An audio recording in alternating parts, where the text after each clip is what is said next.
Hello, I'm Stephen Cole, and these are the top stories on Al Jazeera. The United Nations has launched an appeal for more aid for victims of Pakistan's flood disaster. It's asking for $459 million to try and help feed and house the millions made homeless by the deluge. More than 8% of the country's population is now affected. The UN's humanitarian chief, John Holmes, explained the urgency. In this particular case, you have to have the money quickly. You have to save the lives while the lives are there to be saved. And I think the donors appreciate that. So I'm reasonably optimistic that we will get the money we need, not all of it perhaps, but as a good proportion of it, and we'll get it quickly, because I think people are beginning to understand the sheer magnitude of the disaster that's overtaking Pakistan this time.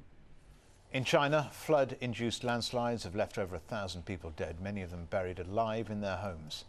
Thousands of troops and volunteers are digging through mountains of mud, trying to find any survivors. In northwest Gansu province, the government has raised the official death toll to over 1,100, with more than 600 people still missing. There's been a suspected grenade attack on a bus terminal in Rwanda, reportedly injuring 7 people. The attack comes as the country's electoral commission announced the results of Monday's presidential vote. President Paul Kagame has won another 7-year term in office, winning 93% of the votes, but opponents say the election was marred by repression and violence. Al Jazeera's Andrew Simmons is at the scene in the capital, Kigali. No official word from the police yet, but if this is confirmed to be a grenade attack, it is in exactly the same area that a series of attacks were made earlier this year, the most recent in May, and there were a number of fatalities.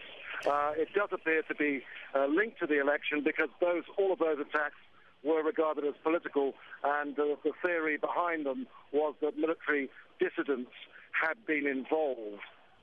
Scientists in the United Kingdom have found a new superbug they fear is resistant to most antibiotics. 37 people who'd recently returned to Britain after surgery in Pakistan or India are now being treated in hospital.